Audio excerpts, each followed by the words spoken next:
President Bashar al-Assad sends more tanks to crush protests in Syria. And now the international outcry against the Syrian government's actions is gaining momentum.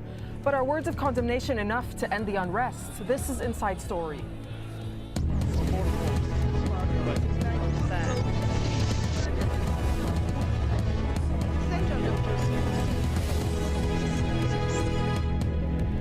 Welcome to the program. I'm Dareen Abughaida. Well, 2 months on, and the crackdown against protesters in Syria continues. On Wednesday, an opposition call for a one-day nationwide strike went largely unheeded. And the reason, according to people on the streets, is fear. President Bashar al-Assad's government is mobilizing more troops around the country. That's as it ups its efforts to crush anti-government protests. And civilians are now also fleeing across the border into Lebanon. They describe execution-style slayings. And there are claims that at least 2 mass graves have been discovered in the southern city of Daraa. The international community continues to condemn the violence. On Wednesday, the tone rose sharply, with the EU and the US saying new steps will be taken. In response to the continued violence, both the United States and the EU have imposed sanctions against senior Syrian officials. And today we discussed additional steps that we can take to increase pressure and further isolate the Assad regime. Our message has been clear and consistent from the beginning. Stop the violence and the arrests, release all political prisoners and detainees, and begin to respond to the demands of the people by a process of credible and inclusive democratic change. So that's the U.S. Secretary of State Hillary Clinton. But let's just have a look at where exactly other world powers stand on the issue of Syria. So the U.S., as we just heard, has condemned the actions of the Syrian government, and more strongly in recent days. But it has stopped short of calling for President al-Assad to step down. Meanwhile, the EU, it's reviewing fresh penalties and will act fast. Well, that's according to the Foreign Policy Chief, Catherine Ashton. And she says that the time for Syria to make changes is now. But take a look at Russia's position. The Russian President, Dmitry Medvedev, says that he will never support a resolution on Syria. And Russia is a longtime ally of Syria, and it has already stopped the UN Security Council from passing a resolution condemning the violence taking place in the country. And despite weeks of upheaval in Syria, its Arab nations, they largely remain silent on the issue there. So today we'll be looking at efforts to stop the crackdown, and the Russian President Dmitry Medvedev has said that he will never support a resolution against Syria. And so how will this affect international efforts to stop the violence? And is the international community doing enough? Will more sanctions work? Well, they've been put in place against some Syrian officials, but not against President Bashar al-Assad. And let's discuss all of this and bring in our guests. Joining us via broadband from Arkansas, we have Najib Ghadbian. He's a professor of political science at the University of Arkansas. And from London, we have Nabilia Ramdani. She's a Middle East analyst. And from New York, Ambassador Richard Murphy. He's a former diplomat, and he also served under President Bill Clinton as ambassador to NATO. Ambassador Murphy was also the former U.S. ambassador to Syria. I'm happy to have all of you with us on this edition of Inside Story. Ambassador Murphy, over in New York, to you first. Do you think that the U.S. is correct in saying that the window is now narrowing on Assad and there could be more sanctions in the pipeline?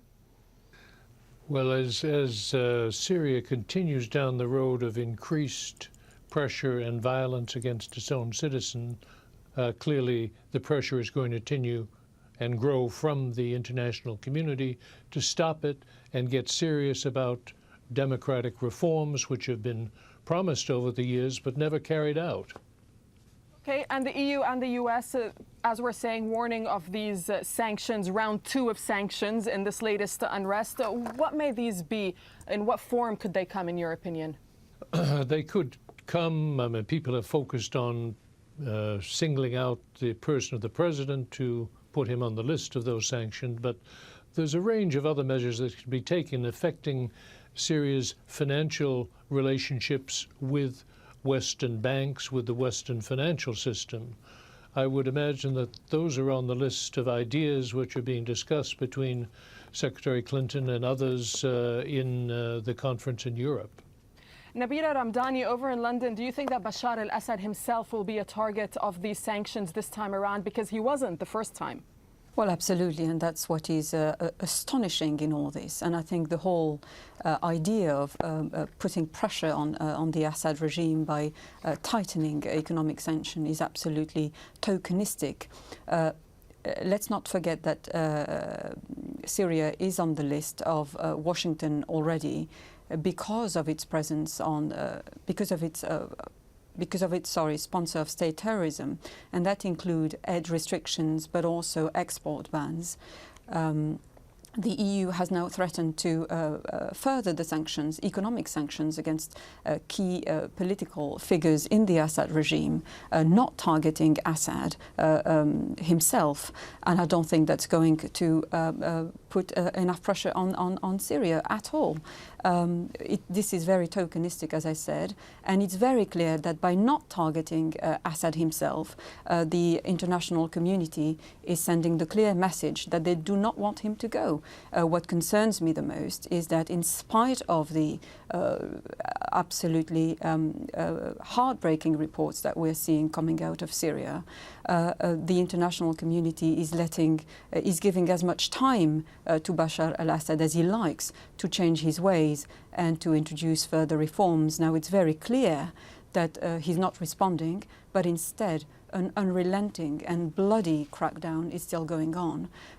So I think the international community needs to be firmer with the regime and convene as soon as possible a UN meeting to consider all the diplomatic options to deal with the regime. And in my opinion, that wouldn't include military action against Syria, but that would include UN peacekeeping forces on the ground, that would include UN observers and UN humanitarian teams. We would like to find out what happened in Daraa with allegations now coming out of mass graves being found in the city. All right. So it's very, very critical.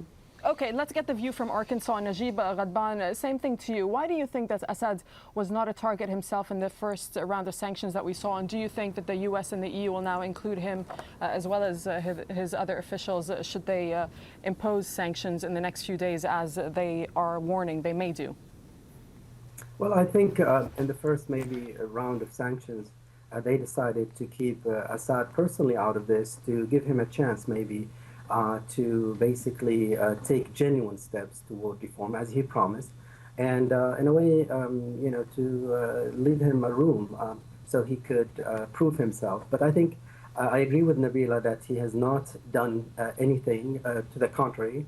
I mean, what we see here is that he talks reform and he acts, with the heavy overuse of violence and the crackdown on Syrian demonstrators, peaceful demonstrators. So I think it's time to kind of really escalate and to include him personally. It's obvious that even though the crackdown is being carried out by special forces, by the 4th Division headed by his brother, by the security agencies, but after all, he's the commander-in-chief. I don't buy the argument that, it's the hardliners in the regime that are doing this. At this point, we reach a level of repression that requires a responsible international action. Ambassador Murphy, as someone who knows the inner workings of Syria and as former U.S. ambassador to Syria, are new sanctions likely to work and to stop the unrest, to stop the violence, to stop Bashar al-Assad's government of sending troops right across the country? I don't think they'll work immediately. No, sanctions never have worked anywhere immediately. But as for the suggestion that it's time to get UN peacekeepers in United Nations resolutions, you've already cited the position of the Russians. They're not going to allow it by all indications. So I'm afraid that's a non-starter. That's why the leaders critical of Assad are going to have to find other measures, and sanctions always commend themselves as something short of the use of force, but having the advantage of creating further pressures on a regime to pass the message, this must stop. So what measures would you be talking about here? But again, as I've said, I would expect they will lie in the financial sector And remember that one of the regime's strengths has been its ability to gain the support of the Syrian business community. If that support starts to fray, and support from other elements, among the Sunnis and the minority groups, then the hope would be that this would create a new mindset on the top of the regime, which is run very opaquely. No one is sure as the exact roles and decisiveness of Assad or his brothers or his in-laws, who's the major player. But the message has got to get through that, look, you're going to ruin everything in terms of the existing regime if this is allowed to continue. They obviously believe this is the only way to go, frighten people to the point that they will stop these protests. I don't think that's going to work. Okay, and just when we started this program, Ambassador Murphy, as well as Nabilia and Najib over in Arkansas, we played that statement by the U.S. Secretary of State Hillary Clinton, where she was condemning the actions of the Syrian government. Ambassador Murphy, let me just start off this discussion with you on the U.S. How do you gauge the U.S.'s stance on Syria so far, since the beginning of the unrest 7 weeks ago up until now?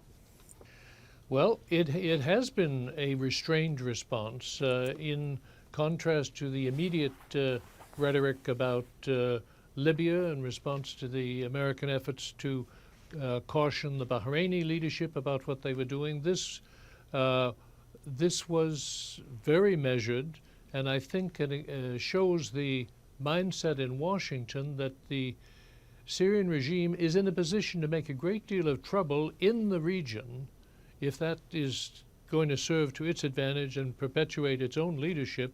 Troubles in Lebanon, troubles with the Palestinians. The Assad regime is credited with pushing ahead the demonstrations of Palestinians to go across the Golan 2 days ago. There is an understanding that they have a competence to make trouble, and nobody likes the uncertainties of dealing with that regime particularly should it get desperate and fall. Nabilia, what's your take on what the American restraint is stemming from?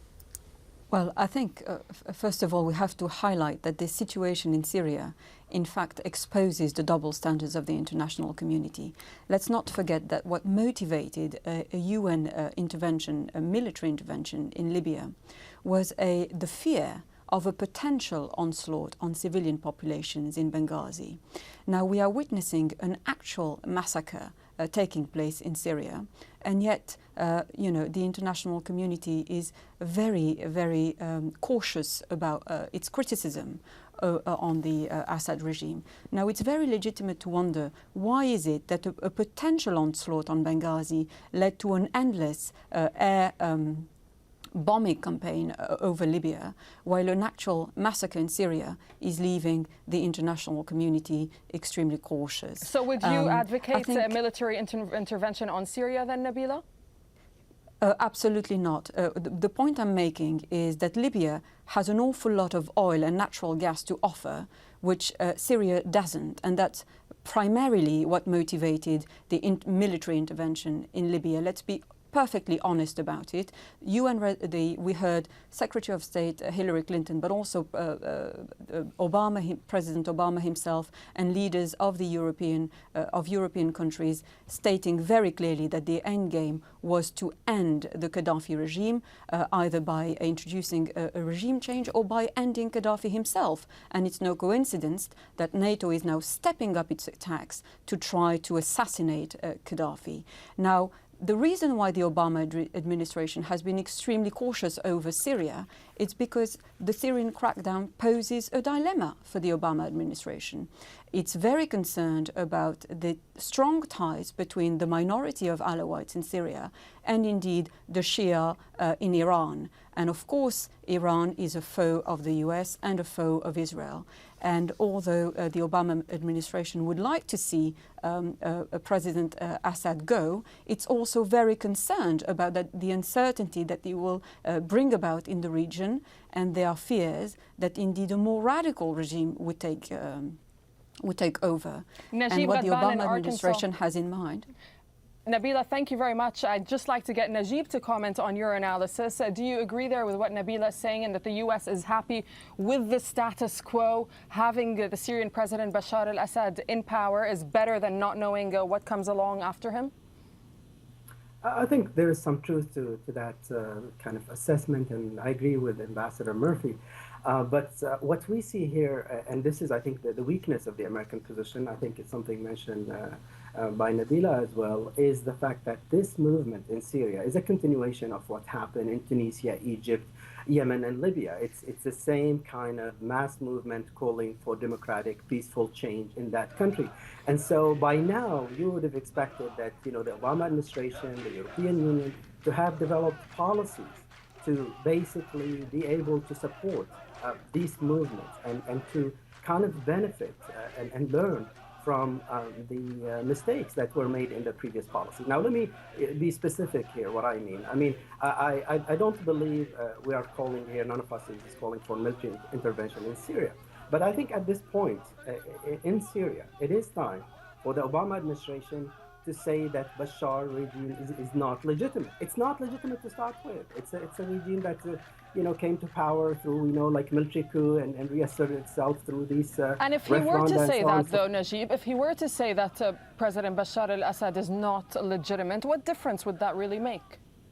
I think that's a good question. I think it's going to make a kind of huge difference domestically in Syria, because what's happening now, these young people are taking it into the street. They are defying the regime. They're continuing their pressure on the regime. And, they are looking for signals from the international community. They are, once they see the international community is supportive of their movement, I think they are going to continue and be emboldened. On the other hand, if they still see like the international community is hesitant to condemn the overuse of violence, the mass killing in places like Dareen and so on and so forth, it's going to affect that movement. So the psychological effect is tremendous here. So it's really when the international community says, let's take the Egyptian case. At one point, it was early in the game that the Obama administration, Obama himself came and said, Mubarak must go. It's over for Mubarak. I think these kind of messages at this point, in addition to sanctions, in addition to working kind of an international coalition through the UN. And I know countries like Russia and China might cause, troubles at this point, but eventually I think if they see strong international role, they're going to go ahead with that, as we've seen elsewhere. So I think that's the problem we're seeing with this kind of weakness of the international kind of community. Ambassador Murphy, over in New York, let me just read to you something that I read that was said by the Senator Joe Lieberman, and he said that Syria's actions against the protesters is starting to look like the kind of violence that led the U.S.